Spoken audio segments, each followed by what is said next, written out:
Ang kwentong ibahagi natin ay base sa tunay na buhay.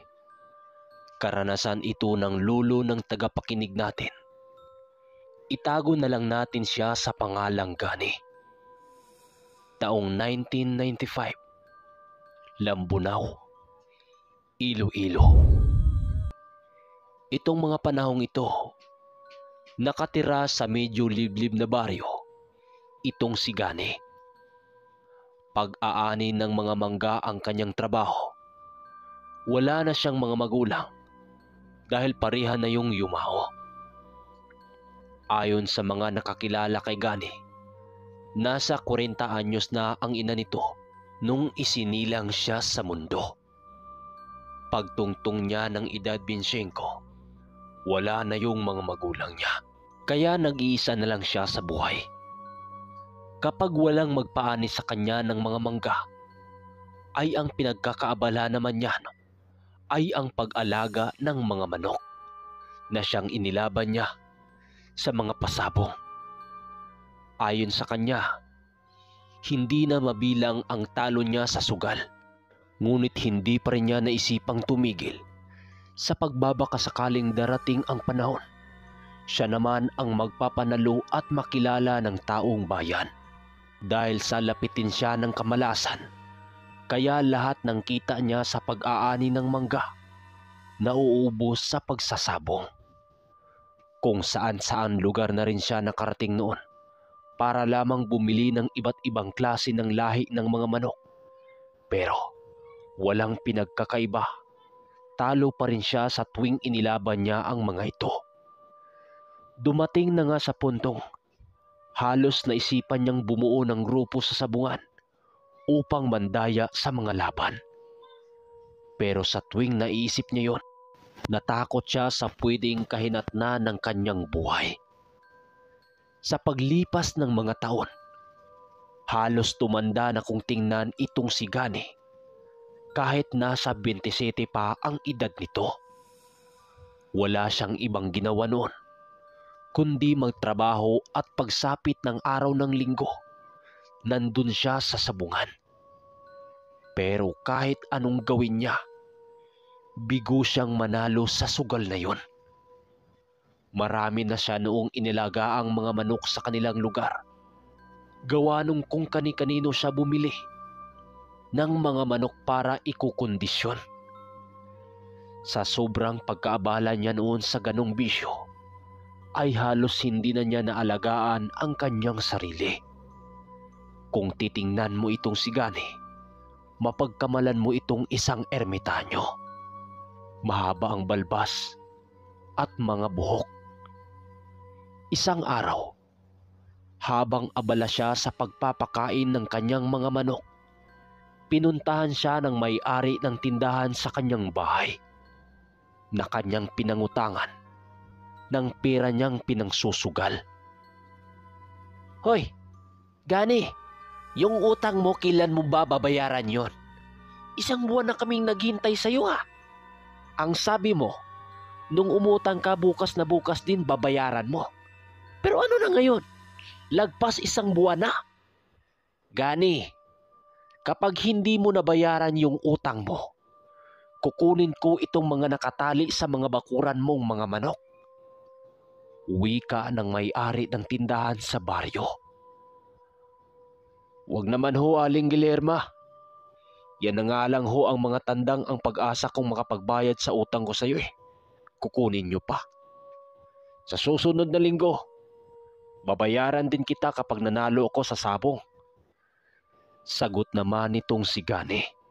"E paano kung talo ka na naman? Hindi mo na rin ako mababayaran? Kung ayang pinangsusugal mo, kung yan na lang ang pinambayad mo, hindi na sana ako babalik-balik rito sa baryo na napakaliblib. Sige, pagbigyan kita ngayon. Pero sa susunod, na pagbalik ko rito hindi ka pa rin makapagbayad, kukunin ko lahat yung mga alaga mo." Wika nito sabay talikod sa kanyang bakuran. Sa pagsapit ng sabong sa linggo ng unang buwan, kung ano-ano na ang pangkondisyon ni Gani sa mga panabong niyang mga manok. Pinapainom rin niya ito ng katas ng pulot upang mas malakas ang pangangatawan nito sa oras ng laban. Dahil sa may naitabi siyang salapi noon galing sa pag-aani ng mga mangga, kung kaya't paniguradong malaki-laki din ang kanyang mapapanalunan kung sisurtehin siya ng mga araw na yon. Nang sumapit na ang araw ng fiesta kung saan ang sabong, maaga siyang tumungo doon upang makapagpahinga na rin ang kanyang mga manok na dadalhin. Habang nagbabantay siya sa mga manok niya sa sabungan, may naririnig siyang usap-usapan sa mga sabungero doon ukol sa mga mutya at agimat na ginagamit sa sabong. Nang marinig niya ito, halos naging interesado naman siya dahil sa matagal na siyang nangarap na magkaroon ng ganong gamit. Nagbibigay kasi ito ng hindi masukal na swerte sa isang taong nangangalaga dito, lalo na sa mga sugal. Pero nung lapitan niya ang mga kakilala niyang may paksang pinag-usapan na ganon, nagsisialisan ito nung makita siya nito. Sa takot na baka mahawa pa sila sa kamalasang taglay ni Gani. Nang mapansin ito ni Gani, labis-labis na lungkot naman ang kanyang nadarama. Pakiramdam niya, ayon ng mga ito, na parabang may malubha siyang sakit. Hanggang sa nilapitan siya ng tagatadi ng bulang. "Uy, Gani, andyan ka pala. Ilan ang dala mong manok ngayon?" Wika ng lalaki. Apat lang ho." "Bakit? Ikaw bang magtatali ng bulang?" Sagot niya. "Naku, Gani, kahit ilan pa yung manok mong dala, kung ang makakatapat mo ay ang mga bunggaitang antingero dito, hindi ka mananalo. Sige, ako ang magtatari mamaya pag nakahanap ka na ng katapat." Sagot nito sabay lapit sa mga kaibigan nitong mga sabungero din. Sa pagsapit ng 10:00 ng umaga, nag-umpisa na nga ang mga sultada. Ang makakalaban ng manok niya ay ang batikang magsasabong sa kanilang lugar na hindi pa niya nagagantihan. Ito kasi ang kadalasang nakaharap niya dahil sa gusto niyang makabawi rito. Sa pagpasok niya sa ruweda, marami-rami din ang pumusta sa kanya dahil sa magandang lahi ng manok niyang hawak. Nang akmang bibitawan niya ang manok, narinig niyang nagwika ang kalaban niya ng, "Gani, ang sarap ng pulutan namin mamaya. Alagang-alaga yung mga panabong mo." Wika nito habang nakangisi na kasama ng mga alagad nito. Hindi naman ito pinansin ni Gani at itinuon na lang niya ang kanyang wisyo sa manok niyang hawak. Pagsalpukan ng mga manok, kitang-kita niya ang pagbao ng tari ng kalaban sa may likod ng kanyang tandang. Pagbunot ng taga-karyo dito, ay halos manlumo itong si Gani nang makita niyang lumupaypay ang liig ng manok niya na agad ikinamatay nito. Paglabas niya ng ruweda, nakita niya ang tagatari niya na nag-aantay sa kanyang paglabas. "Sabi ko sa iyo, Gani, huwag kang basta-bastang lumaban sa mga yan. Sa kagustuhan mong makaganti, yan ang napapala mo." Wika nito sa kanya. Nang marinig ito ni Gani, tahimik lang naman siya habang kinuha pa ang dalawa sa mga panlaban niya. Ang nakalaban niya noon ay ang matandang dayo din sa lugar. Ito ang napili niyang kalabanin dahil sa tingin niya, kayang-kaya ng mga manok niya ang dala nitong mga manok. Matapos niyang iulot ang dalawa niyang panlaban, agad naman niya itong pinalagyan ng tari para mailaban na. Pagpasok niya ng ruweda, pansin niyang napakarami ang tumaya sa kalaban na halos kalahati na noon ang logro na siyang labis niyang ipinagtataka dahil kahit sino ang tumingin, lamang yung pambato niya. Bago inilapag ng matanda ang manok, may ipinahid itong likido sa ulo ng manok nito. Nang makita ito ni Gani, kinabahan naman siya sa kanyang mga nakita. Kadalasan kasi sa mga nakikita niyang gumagawa ng ganon, nagpapanalo yung mga manok nito. Pero kahit ganun pa man ang mga nakita niya, itinuloy pa rin niya ang laban. Paglapag ng mga manok, agad namang tumakbo yung kanya sa may kalaban nito. Pagsugo nito sa kalaban, nagsangkaan kaagad ito. Agad-agad hinawakan ng pambato niya ang kalaban at walang habas itong dinambo ng dinambo. Yung kalaban noon, halos hindi na makita sa ilalim dahil sinakyan ito ng pambato niya. Si Gani naman noon, bahagya ng napangiti dahil sa isip-isip niya, nagagawa na niyang manalo. Pero nang pagkaryo ng sentensyador, laking gulat niya nang makita niyang buhay na buhay ang kalaban. Paglapag ng sentensyador, animoy nagkaroon ng pangalawang buhay yung manok ng kalaban. Agad-agad itong bumawi at tumama yun sa may pitso ng pambato niya. Isang tama lang yun pero agad binawian ng buhay yung pambato niya. Grabing pagkadismaya noon ang naramdaman ni Gani dahil sa mga sinapit ng mga alaga niya. Dahil sa dalawa ang ikinasya niyang laban, napilitan siyang ilaban pa yon sa matandang naging kalaban niya. Subalit maging ang pangatlo niyang manok, wasak yung bituka noon at parihong natalo. Sa kasamaang palad, 3 sa mga manok niya ang natalo. Bukod sa talo siya, ubos na din yung pera niya. Wala na siyang pamusta sa pang-4 niyang manok. Habang nakaupo siya sa may likod ng bahagi ng sabungan, hawak-hawak niya ang manok niya. Pansin niyang pinagtatawa na naman siya ng kababaryo niya.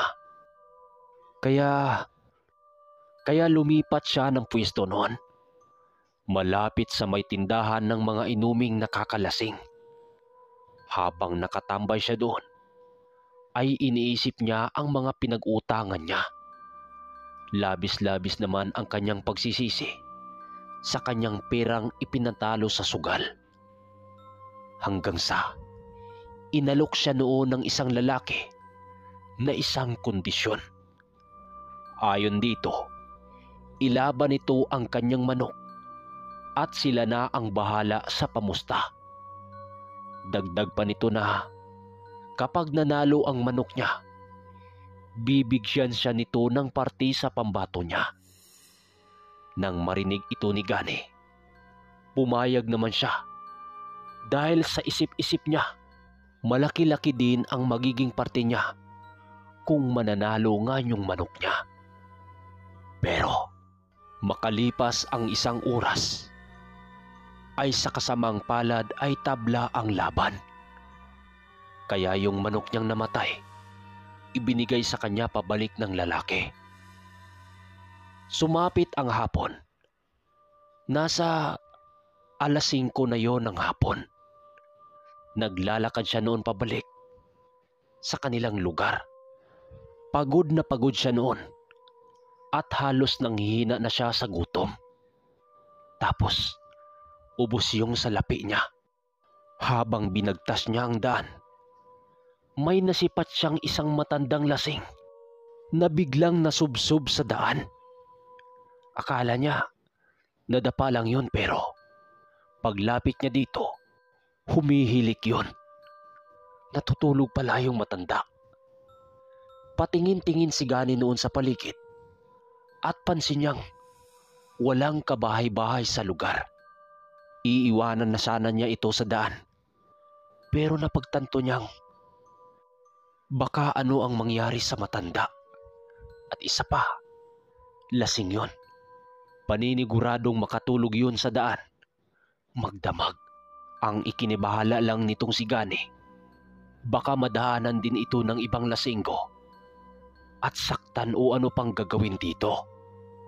Sa hindi malamang dahilan, umupo si Gani sa tabi nito na parabang lulo niyang binabantayan. Kahit nang hina na siya sa gutom, pinili niyang bantayan yung matanda. Hanggang sa sumapit na nga ang dilim. Maya-maya pa, gumalaw yung matanda. Di pa man yun makatayo ng tuwid, muli itong natumba. Mabuti na lang dahil kaagad itong nahawakan ni Gani. Manong, tutulungan na kitang makauwi. Saan ka ba kasi galing? Ba't sobrang lasing mo? Wika niya sa matanda habang inakbayan ito upang hindi matumbang muli. Tinanong niya ang matanda na yon kung saan ang uwian nitong lugar. Pero hindi nagsalita yung matanda at panay lang ito sa pagturo kung saan sila dadaan. Sinundan lang naman ni Gani ang bawat parte ng lugar na ituturo ng matanda hanggang sa nadapo sila noon sa isang sobrang dilim na kakahuyan. Hindi alam ni Gani kung anong lugar na yon, basta napakadilim. Tapos ang masakit pa, hindi niya alam ang bawat parting inaapakan nila sa daan. Kaya muling nag-uwika siya ng, Manong, sigurado ka bang dito ang daan papunta sa bahay mo? Ang sukal na nito ah. Baka may ahas pa dito. Wika niya sa matanda. Dito tayo dadaan. Nandyan ang bahay ko. Sundan mo lang ituturo ko. Sagot nito. Medyo lumuwag ang kanyang kalooban. Dahil sa wakas, nagsalita din yung matanda. Maya-maya pa, nakarating sila sa isang maliit na kubo na mayroong sahig na gawa sa kawayan. Tapos, walang kailaw-ilaw. Nandito na tayo sa tahanan ko. Wika ng matanda at kaagad nahiga sa papag. Takang-taka noon si Gani kasi yung bahay ng matanda bukas lang. Partida sa looban yun ng gubat. Walang bintana, walang pinto. Basta bukas talaga. Walang dingding. Napaupo na din sa sahig dahil sa sobrang pagod nitong si Gani. At gutom na gutom pa. Naiisip niya noon kung papaano siya makakauwi ng mga oras na yon. Dahil sa sobrang dilim ng kakawian at hindi niya kabisado ang daan pabalik. Tapos, nakakatakot sa lugar na yon. Dala ng pagod at antok nitong si Gani, napahiga na rin siya katabi ng matanda. Ang hindi niya alam, nakatulog pala siya sa kubo ng matandang hindi niya kilala. Maya-maya pa, nakarinig siya ng tunog na animoy, kalabaw na suminghot-singhot sa gilid ng bahay ng matanda. Para itong naghuhukay din.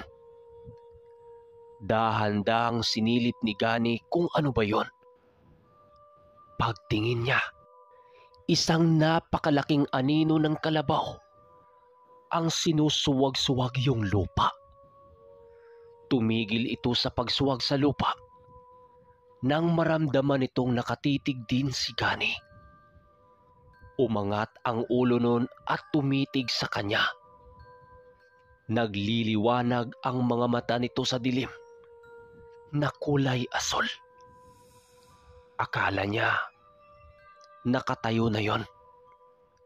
Pero unti-unti itong lumalaki na para bang tumatayo siya. Nakatingala itong si Gani habang nakatitig siya sa dalawang asul na nagliliwanag. Maya-maya pa, biglang gumalaw yung matanda at sinabayan ng pag-ungol. At nawala yung tinititigan niyang nilalang. Ayan na naman. Nagbabalak na itong si Gani na tumakas sa lugar. Kaya lang, sa isip-isip ni Gani, mamamatay siya kung makita siya ng nilalang na yon. O di kaya, pag mahulog siya sa mga bangin-bangin sa gubat na yon. Ilang minuto pa ang lumipas. Yung pagod niyang nararamdaman biglang naglaho.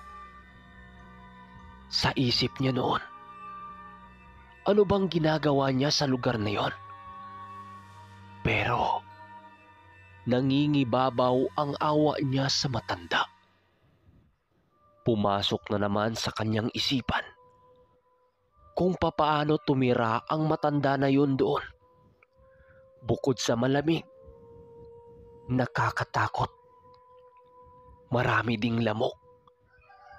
Kaya kahit labag sa loob niya, napilitan siyang matulog na lang doon. Nang biglang makarinig siya ng animoy nagtadtad ng kung anong bagay. Pagmulat ng kanyang mga mata, umaga na. Nakatulog pala siya sa bahay ng matandang inakay niya kagabi. Pagtingin niya sa kung sino yung gumagawa ng ingay, yun yung matanda. Tinatadtad pala nito yung manok niyang naging patas sa laban. Pagbangon niya, agad naman itong sumilay sa kanya. At nagwika ng, "Gising ka na pala." Di ko inakalang may tao pa palang kagaya mo sa mundong ito. Teka, may iba nga tayo. Naubos pala ang mga manok mo kahapon, ano? Nang marinig ito ni Gani, gulat na gulat siya dahil papanong nalaman yun ng matanda. Oo, Manong. Natalo nga ako sa sugal. Papanong nalaman mong lahat? Sagot niya. Pero mas lalong nagulat siya sa mga sinasabi ng matanda. Ayon sa matanda, na matagal na pala siyang sinubaybayan ng matanda sa tuwing nadadapo siya sa sabungan na yon. Palagi kasing pumupunta yung matanda doon para lamang uminom ng tuba at magmasid. Dagdag ng matanda na ang lugar na palagi niyang pinupuntahan ay lugar na dayuin ng mga antingerong magsasabong. Ayon dito na hindi lang mga antingero ang pumunta roon para lumaban ng sabong. Bagkus marami pang iba. Mga manlalason, mga antingero sa kaliwa, at higit sa lahat, mga aswang. Nang maluto na ang manok na ginawang tinula nito, inaya siya nitong kumain ng almusal. Hindi naman yun inatrasan ni Gani dahil kagabi pa siyang gutom na gutom eh. Habang kumakain sila, marami silang napag-usapang bagay. Mas lalo pa itong naging palakwento nung maubos nito ang kalahati ng galo ng tuba. May dala-dala kasi itong galo ng tuba nung inakay niya ito kagabi. May ikinuwento din sa kanya ang matanda na yon tungkol sa klasik-klasing mga agimat na panangga sa mga mutya at agimat ng mga magsasabong sa bayan. Marami din siyang narinig na detalye tungkol sa mga gamit nitong mga mutya. At ang sinabi nito, mutya ng buntot ng butike, na isa sa mabisa sa mga sugal. Lahat ng klase ng sugal sa gamit na yon, maaari kang kalugdan ng swerte nito, pero meron yung limitasyon. Nabanggit din nito sa kanya, nabibigyan siya nito ng ganong gamit basta mangako siya dito na huwag niyang gagamitin sa masama at lahat ng kabulastugan ang gamit na yon. Dahil kapag ginawa mo ang mga bagay na yon, iiwanan ka ng mga nilalang na gumagabay dito.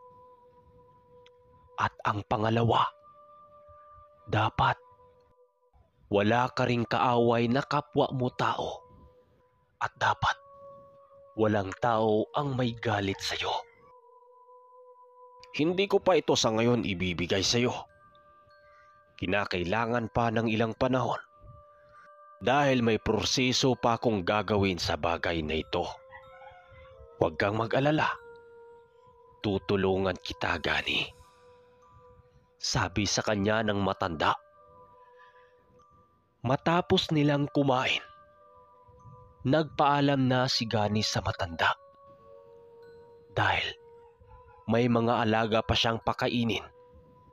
Sa bahay nila yung mga manok niya. Ang sabi niya, uuwi na siya sa bahay nila. Dahil tanghali na yun eh. Kaya sinamahan siya ng matanda papalabas ng gubat. Ang sabi nito sa kanya, tandaan niya yung dinadaanan nila. Kasi yung mga dinadaanan nilang yon, hindi basta-bastang nakikita. Isang maling liko mo lang, pwedeng hindi ka na makalabas sa gubat na yon. Kaya nagtataka siya kung bakit. Kasi ang pagkakaalam niya, saglit lang nilang nilakad ang daanan na yon nung kagabing inihatid niya ito sa kanyang kubo. Nung mahatid na siya ng matanda sa labasan ng gubat, ang huling bili nito sa kanya ay, bumalik ka kung gusto mo. Basta magbabayad ka ng mga utang mo, ha?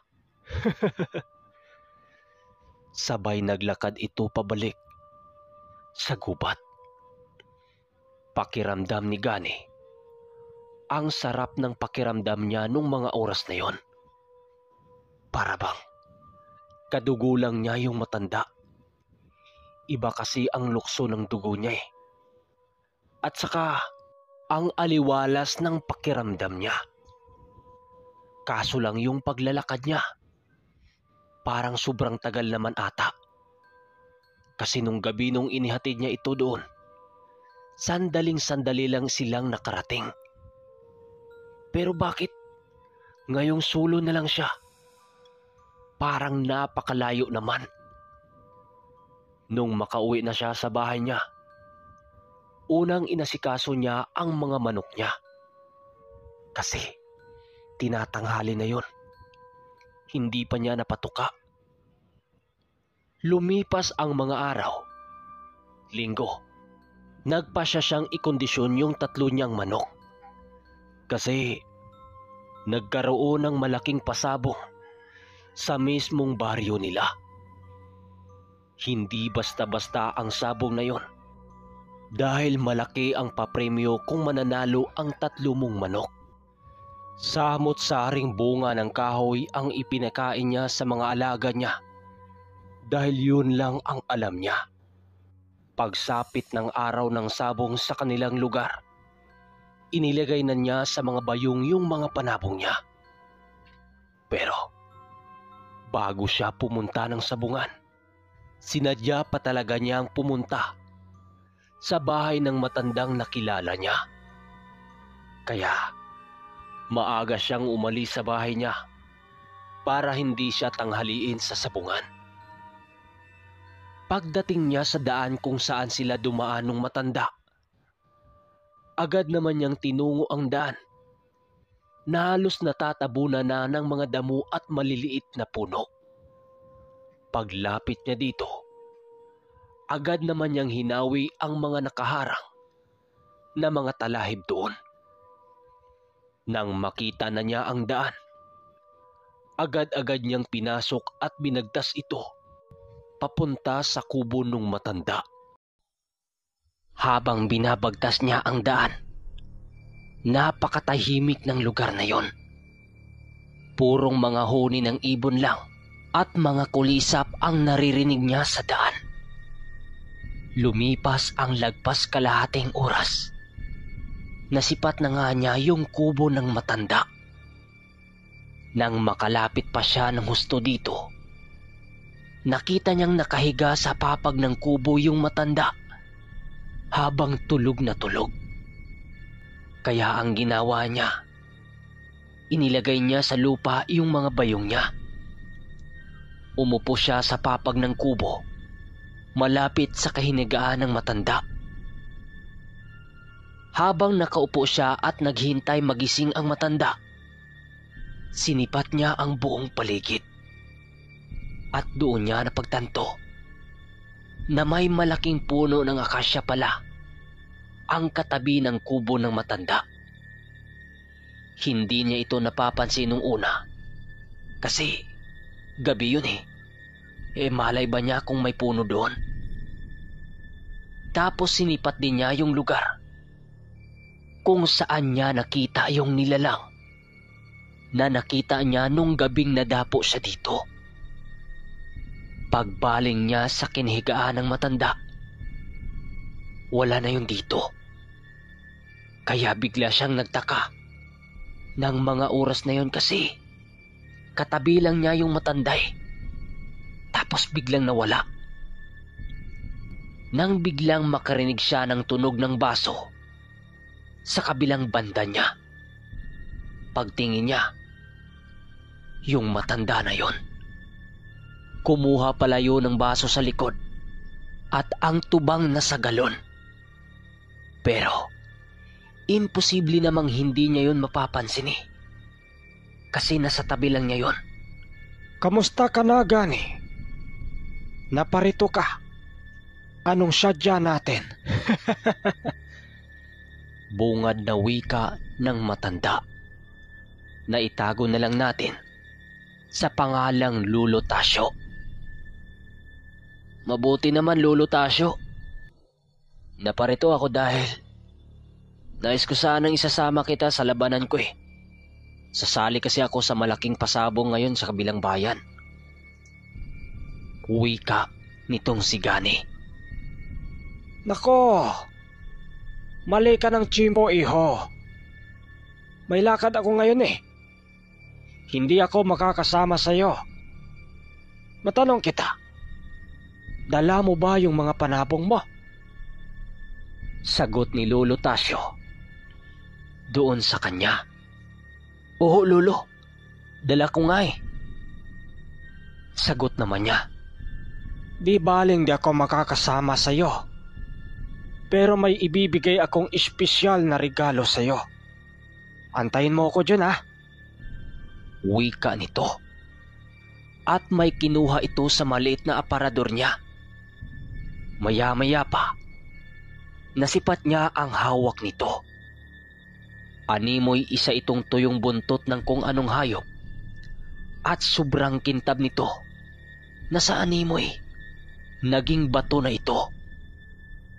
Kumikintab din ito kapag nasisinaga ng araw. Maliit lang yon at ginawa itong kwintas. May dala rin itong basong may lamang tubig na kulay lila. Maya-maya pa, nagwika ito ng, ipagkakaloob ko na ang pinangako ko sa'yo. Sana'y pag-aingatan mo to, Gani. At sana'y hindi ka magbabago. Bago mo dalhin ang mga manok mo, basain mo ng kaunti ang mga balahibo nito sa tubig ng basong hawak ko. Pasensya ka na, Gani. Hindi ako makakasama sa iyo sa ngayon. Pero pangako, sa susunod, sasamahan na kita, ha? Mag-iingat ka. Dahil maraming mga tao ang may masamang intensyon. Wika ng matanda.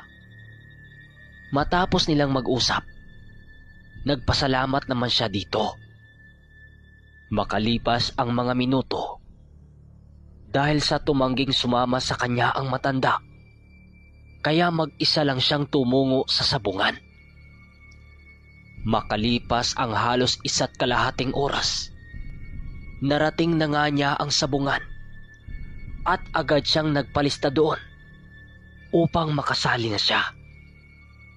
Marami ng mga taong naroroon dahil nga mabigat ang labanang yon. Pagkakakita sa kanya ng mga nakakilala sa kanya at sa dala niyang mga manok, ramdam naman niya na pinangilagan siya ng mga ito kapag nasa sabungan sila. Kinausap pa naman siya nito kung wala sila sa sabungan. Pero kapag usapang sabong, hindi siya kilala ng mga yon. Dapuin kasi siya ng kamalasan eh. Yung iba pa nga, tinatawanan siya. Dahil nga, bakit naisipan pa niyang sumali doon? Isa maliitang sabungan nga. Hindi siya mananalo. Kahit gano'n na ang mga narinig nitong si Gani, nanatili pa rin siyang mahinaon at ikalma ang kanyang sarili. Habang nagsisimula na ang mga sultada, tahimik lang namang nagmamasid itong si Gani. Mahuhusay ang mga manok na yon. Kaya naman kahit wala siyang kausap, naaliw pa rin siya. At nung dumating na ang sultada niya, nakisuyo siya sa isang matanda doon na kung pwede pakibantayan yung mga panlaban niya dahil papasok na siya sa ruweda. Pumayag naman ang matanda dahil nangako siya dito na bibigyan niya ito ng balato kapag nananalo siya. Kaagad nang umakyat si Gani sa ruweda, dala ang una niyang manok na lalaban. Halos sumabog ang kanyang dibdib sa kaba dahil unang bisis niyang lumaban na pangmalakihan. At isa pa, matagal din niyang inipon ang ipinusta niya doon. Habang hinahawakan niya ang manok, nagtataka siya dahil hanggang sa sabungan, basa pa rin yung parte ng balahibo nito na binasa ng matanda.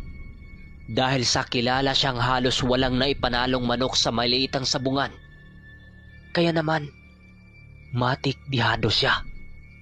Hoy, Gani! Anong ginagawa mo dyan? Hindi ka ba talaga marunong madala? Maiiwan yung mga manok mo dito. Sigaw pa ng isang lalaki na palagi niyang nakaharap sa mga maliitang pasabong. Hindi naman niya ito pinapansin dahil hindi naman yun ang pakay niya sa lugar eh. Mapapaaway lang siya. Kung mananalo man ako ngayon, labis ko itong pasasalamatan. Pero kung matalo, magpapasalamat pa rin ako. Sabay ka pa ng kwintas na binigay sa kanya ng matanda. Paglapag ng tandang niya, kitang-kita ng mga tao ang kagandahan ng manok niya. Nakatayo lang ito na parabang binabasa nito ang galaw ng kalaban. Kahit tumatakbo ng papasugod ang kalaban, yung sa kanya nakatayo pa rin at inaantay lang nitong makalapit ang kalaban. Nang mga oras na yon, naninibago itong si Gani sa mga manok niya. dahil animoy napakakalmado nito.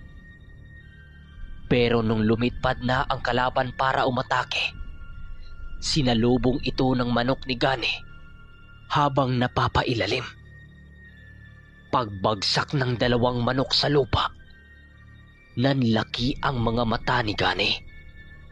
Dahil nakatayo pa rin yung pambato niya at tapos yung kalaban, laylay na ang kabilang hita nito habang dahan-dahang nawawala ng buhay. Pero ang manok niya, walang kasugat-sugat. Nung buhatin ito ng taga-karyo, hindi na yon tumuka pa.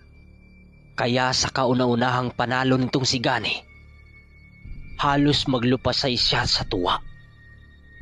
Pero hindi niya yun pinapakita sa mga tao at baka paano pang sabihin ito. Agad niyang kinubra ang panalo niya sa unang inilaban niyang manok. Habang nakaupo siya sa kabilang banda at kasama ang matandang nagbantay sa kanyang mga manok, nag-uusap sila nito. Habang nag-uusap sila, doon nalaman ni Gani na pati pala ang matandang nagbantay sa mga manok niya, kilalang kilala siya. Alam mo, iho, sa mundo ng sabo, may mga bagay kang gustong abutin na hindi mo makukuha. Pero kapag ang tadhana na ang gumalaw, yung mga bagay na hindi mo naabot noon, nagpapahiwatig lang ito na may naghihintay pa na mas higit para sa iyo, ang tadhana. Ipagpatuloy mo lang ang kabaitan mo sa kapwa mo at nagsisimula na ang swerte sa iyo. Wika ng matandang lalaki sa kanya. At matapos nilang mag-usap, agad naman silang bumalik sa loob ng sabungan dahil darating na ang pangalawang laban niya. Habang papasok siya sa ruweda, nakatingin sa kanya yung mga nakakilala sa kanya. Hindi rin basta-basta ang nakakalaban niya noon dahil ito palagi ang nakakarap niya sa mga sabungan. Taimtim siyang nagdarasal noon na sana masungkit pa rin niya ang pangalawang laban. Pagbigay ng sinyas ng sentensyador, agad binitawan ni Gani ang kanyang manok. Napapansin niyang marami ang kababaryo niyang tumaya sa kalaban, subalit hindi na niya ito inintindi pa. Ngunit matapos magsabayan ang dalawang panik, tila ba pumanig talaga sa kanya ang panahon. Magamat nagtamo ng sugat ang pambato niya, panalo pa rin ang pangalawang laban niya. Hindi makapaniwala sa kanya ang mga taong nakakilala sa kanya na umabot ng ganon ang mga binitawan niyang manok. Sa tanang buhay kasi bilang magsasabong nitong si Gani, kadalasan talaga talo siya. Pero sa pagdating ng pangatlong laban, merong nararamdamang kakaiba itong si Gani. Ang nakatapat kasi niya sa panghuling laban ay ang batikang sabongero sa kanilang baryo. Usap-usapan sa kanilang lugar noon na merong taglay na agimat itong si Tandang Kulas. Merong nakapagsasabi dito na wala ito nung sinubukan nila itong sundan sa kakahuyan. Habang nasa loob siya ng ruweda, bigla siyang natulala noon nang makarinig siya sa kanyang isipan na mga binabanggit na mga kataga ng mismong kalaban niyang matanda sa harapan. Hindi niya ito maintindihan, pero ang labis niyang ipinagtataka, bakit naririnig niya ito sa kanyang isipan? Medyo malayo lang yung matanda Parang malapitang ibinulong sa kanyang tenga. Tapos kasabay nun. Pero ang ikinagulat niya ng gusto, nang marinig niya ang boses ni Lolo Tasyo na sumasabay sa pagdasal ng mga yon. Animoy naglalaban ang mga ito. So ito na. Napakatindi din ng sabong na ito mga kaermitanyo, no? Labanan sa may mga agimat. Hindi ko lang alam kung sino ang mananalo dito eh.